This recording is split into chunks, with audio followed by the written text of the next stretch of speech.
नाम और परिचय बता दीजिए। मेरा नाम लोकेश श्वेतांशु श्रीवास्तव है। मैं पब्लिक पॉलिटिकल पार्टी का संस्थापक अध्यक्ष हूँ। डिप्टी चीफ मिनिस्टर को लेके जो आपने मामला उठाया था, क्या है पूरा मामला, विस्तार से बताइए। देखिए, ऐसा है कि हम लोगों को सोचना था कि डिप्टी चीफ मिनिस्टर का पद भारत के संविधान में नहीं है और ना ही डिप्टी प्राइम मिनिस्टर का भारत के संविधान में है। जिस समय हमने ये मामला उठाया था, सीधे सुप्रीम कोर्ट में उठाया था, उस समय भारत में 26 डिप्टी चीफ मिनिस्टर हैं और एक राज्य जिसका नाम आंध्र प्रदेश था, उसमें 5 डिप्टी चीफ मिनिस्टर थे, अलग अलग जाति के। हमने कोर्ट में PIL नहीं डाली, केस डाला। हम पॉलिटिकल पार्टी थी, हमने उसमें केस डाला कि साहब, इन लोगों को अपने पद नाम का इस्तेमाल करने, उसकी शक्तियों का इस्तेमाल करने से रोक लगाई जाए, जब तक ये निर्णय ना हो जाए कि ये संवैधानिक है या नहीं। ये कहीं संविधान का दुरुपयोग तो नहीं। तो ये चीफ जस्टिस चंद्रचूड़ के पास गया और उन्होंने इसको खारिज कर दिया, ये कहते हुए कि डिप्टी चीफ मिनिस्टर में कोई बात असंवैधानिक नहीं है और ये जो डिप्टी चीफ मिनिस्टर का पद दिया जाता है, ये उनको सम्मान देने के लिए दिया जाता है।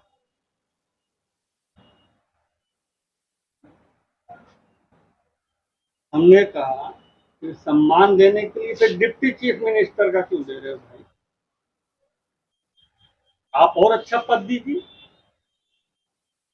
आप उनको राज्यपाल का पद कहिए या कोई और पद, वायसराय का नाम दे दीजिए। लेकिन ये जो 26 लोग हैं, ये संविधान के विरुद्ध है। इसके पीछे जब आरएनडी की गई तो ये मालूम पड़ा कि अगर उस पर स्टे लग जाता पद का उपयोग करने से, ये सारी पार्टियों की जड़ें हिल जाती और सबको मालूम हो जाता कि पब्लिक पॉलिटिकल पार्टी ने ये किया है, इसलिए उसको उन्होंने रद्द कर दिया। कोई बात नहीं, हम रिव्यू पिटीशन लगाए फिर से। आपकी पार्टी महिला सुरक्षा को लेकर के क्या कुछ कर रही है, क्या योजनाएं हैं महिला सुरक्षा के प्रति आपकी? देखिए, हमारी पार्टी पूर्वाग्रही नहीं है। दुनिया में जहाँ भी लोकतंत्र है, अगर मैं कह दूं तो बड़ा खुश हो जाएंगी महिलाएं, आज हम महिला सुरक्षा के लिए ये करेंगे वो करेंगे। लेकिन हम केवल महिलाओं की सरकार तो नहीं बना सकते ना। अगर हम सरकार में हैं, हमारे हाथ में सुरक्षा है, तो हम हर नागरिक को सुरक्षा देंगे, ना कि पूर्वाग्रहपूर्ण केवल हम महिलाओं की बात करेंगे। हर नागरिक को सुरक्षा पाने का अधिकार है, अपने स्वाभिमान पूर्ण जीने का अधिकार है। ये प्रश्न जो आप लोगों के मन में आया है महिला सुरक्षा का, वो इसीलिए आया है क्योंकि वो कलकत्ता की जो घटना थी, ये घटना भी हम कह सकते हैं कि ये संयोग नहीं है, ये प्रयोग है। जैसा कि प्रयोग निर्भया कांड में किया गया था, कई राज्यों की साजिश के तहत दिल्ली को इतना बदनाम करने कि दिल्ली में कोई भी लड़की ना पढ़ने आए और ना नौकरी करने आए, वो साउथ के कई राज्यों में चले गए। कितने MBA कॉलेज बंद हो गए। उत्तर भारत के उत्तर प्रदेश, बिहार, पंजाब, हरियाणा, जम्मू कश्मीर, इन सबसे बच्चे आते थे, बच्चियाँ आती हैं जो यहाँ पे पढ़ते हैं। आज की तारीख में आप देखेंगे कि निर्णय के बहाने दिल्ली NCR को इतना बदनाम कर दिया गया है कि नोएडा के ज़्यादातर कॉलेज या तो खाली हैं या बंद कर दिए गए। लेकिन आप अगर रोज़ाना अखबार उठाएंगे या कोई भी न्यूज़ चैनल देखेंगे तो ज़्यादातर खबरें महिलाओं को सुरक्षा लेकर के आती हैं कि भी आए दिन रेप की खबर आ रही है। जिस तरह से दिल्ली के अंदर बढ़ते रेपों के बारे में आप क्या कहना चाहेंगे? अगर दिल्ली के अंदर बढ़ते रेप या अपराध कोई चीज हो रहा है तो इसकी जिम्मेदारी केंद्र सरकार की है। दिल्ली में पुलिस की व्यवस्था राज्य सरकार के पास नहीं है। पुलिस राज्य सरकार के अंतर्गत नहीं आती। फिर भी दिल्ली राज्य में तो फिर ये कहा जा सकता है कि स्टेट की सरकार है वो महिला सुरक्षा की बात ही ना करे।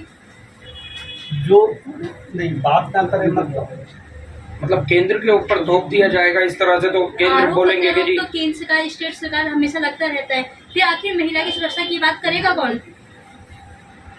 अभी आपने दिल्ली के संदर्भ में ही पूछा था, तो मैं बता दूं कि जो कामों का वर्गीकरण होता है पूरे देश में लॉ एंड ऑर्डर की जिम्मेदारी राज्य सरकार की होती है, लेकिन दिल्ली इसका अपवाद है। उसमें लॉ एंड ऑर्डर की जिम्मेदारी केवल और केवल केंद्र सरकार की है।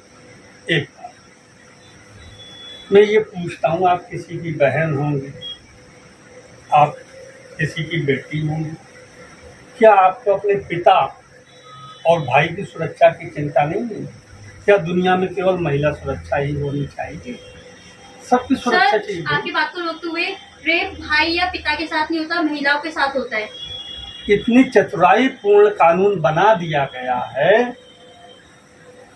कि पुरुषों के साथ भी वो घटनाएं होती हैं, लेकिन आईपीसी में उस कानून का उल्लेख ही नहीं है। एक बहुत ही ढीला सा वर्ड उसके लिए इस्तेमाल किया जाता है, दुष्कर्म।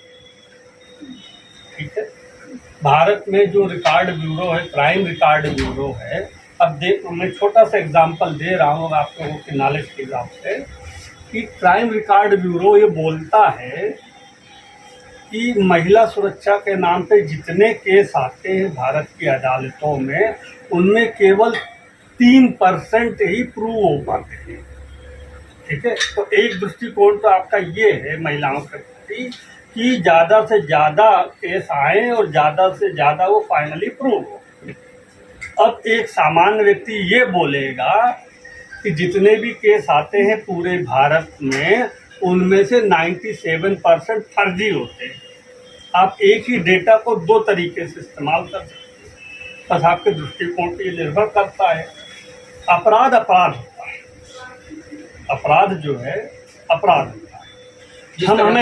हम हमेशा सुनते हैं कि अब अपराधों का वर्गीकरण हो गया है। वर्गीकरण ऐसा हो गया है कि अगर किसी ब्राह्मण के साथ अपराध हो, किसी क्षत्रिय के साथ अपराध हो, तो वो कहा जाता है ये सिंह साहब के साथ अपराध हुआ, ये शर्मा जी के साथ अपराध हुआ। और जैसे ही एक छोटी जाति वाले के साथ अपराध होता है, उसमें दलित वर्ड मीडिया जरूर लगा देता है।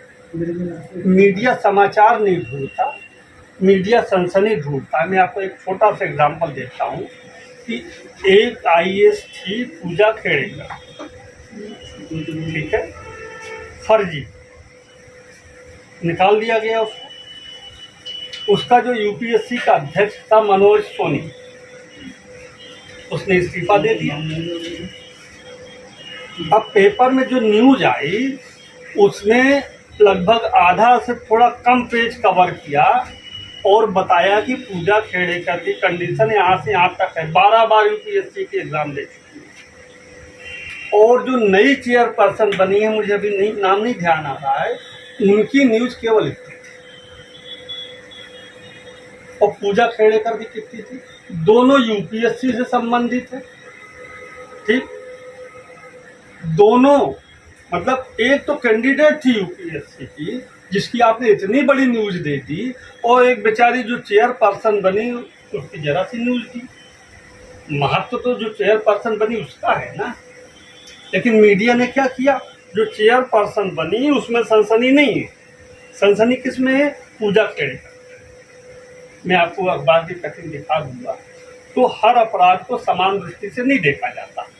अगर वो भाजपा शासित राज्य में है तो सब कुछ अच्छा है, जैसे ही किसी दूसरे राज्य में है जहाँ भाजपा की सरकार नहीं है या उसकी